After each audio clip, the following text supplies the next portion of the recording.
Gannavaram airport మీద ఆధారపడకుండా అమరావతిలో మరొక ఎయిర్పోర్ట్కి రంగం సిద్ధమవుతుందని ఈ మధ్య నేను ఒక విషయాన్ని ప్రస్తావించాను, ఒక వీడియో కూడా చేస్తున్నాను. అయితే ఇప్పుడు తాజాగా కొత్తగా 2 గ్రీన్ఫీల్డ్ విమానాశ్రయాలంటూ ఈనాడు రాసుకొచ్చింది. ఇప్పుడు పక్కన మంత్రిగా కేంద్ర పౌర విమానయాన శాఖ మంత్రి రామ్మోహన్ నాయుడు ఉన్నారు కాబట్టి ఇది సాధ్యమే. మనకి ఒకటి అమరావతిలో, ఇంకోటి శ్రీకాకుళం జిల్లాలో, అంటే ఒకటి ఆయన సొంత జిల్లాలో ఒక ఎయిర్పోర్ట్, గ్రీన్ఫీల్డ్ ఎయిర్పోర్టు, అట్లాగే అమరావతిలో ఒక గ్రీన్ఫీల్డ్ ఎయిర్పోర్ట్కి రెడీ చేస్తున్నారు. దీనికి కన్సల్టెన్సీ సంస్థల్ని ఏర్పాటు చేస్తున్నారు. ప్రస్తుతం ఉన్నటువంటి లెక్క ప్రకారం చూస్తే అంటే ఎయిర్పోర్ట్కి డౌన్ ఏరియా పనికిరాదు, అప్ ఏరియా కావాలి.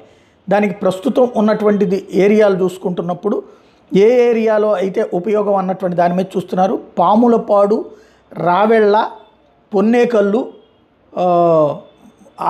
ఏది దామరపల్లి, ఆ ప్రాంతాలలో కాస్త బాగుంది, అక్కడ కాస్త ఎత్తుగా ఉంటుంది. మిగతా ఉండే ప్రాంతం డౌన్ ఉంటుంది కాబట్టి ఈ ఎత్తుగా ఉండేటటువంటి ప్రాంతం మీద కాన్సన్ట్రేట్ చేయొచ్చు అన్నటువంటి కాన్సెప్ట్ని బాగా ప్రధానంగా తీసుకొస్తున్నారు. ఇది గుంటూరు సిటీకి కూడా దగ్గరగా ఉంటుంది లొకేషన్ పరంగా చూసుకున్నప్పుడు.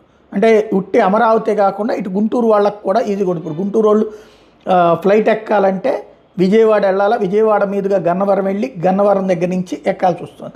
ఇక్కడ కనుక వచ్చేసిందంటే ఈ పాములపాడు, రావెళ్ళ, పొన్నేకల్లు, మోతదాకా, దామరపల్లి ఈ ప్రాంతంలోకి వచ్చిందంటే కనుక ఇటు గుంటూరుకు కూడా డైరెక్ట్ గుంటూరుతో పాటు ఇటు నరసరావుపేట, చిలకలూరుపేట, ప్రకాశం జిల్లా వాళ్ళకు కూడా ఈజీగా ఉపయోగపడుతుంది. ఈవెన్ ఇప్పుడు ప్రకాశం జిల్లా వాళ్ళు వచ్చినా సరే కంపల్సరీగా గుంటూరు, విజయవాడ దాటుకుంటూ ఈ గన్నవరం వెళ్లాల్సినటువంటి పరిస్థితి ఉంటుంది. అది జరిగితే కనుక ఈ ఎయిర్పోర్ట్ వచ్చిందంటే కనుక ఇటు గుంటూరు, ప్రకాశము ఈ పక్కన వాళ్ళకి ఉపయోగపడుతుంది. నెల్లూరు వాళ్ళు అయితే కనుక అటు పక్కన తిరుపతికి వెళ్తుంటారు, ఇటు రారు సాధారణంగా. లేదంటే కనుక అటు చెన్నై వైపైనా వెళ్ళిపోతూ ఉంటుంటారు.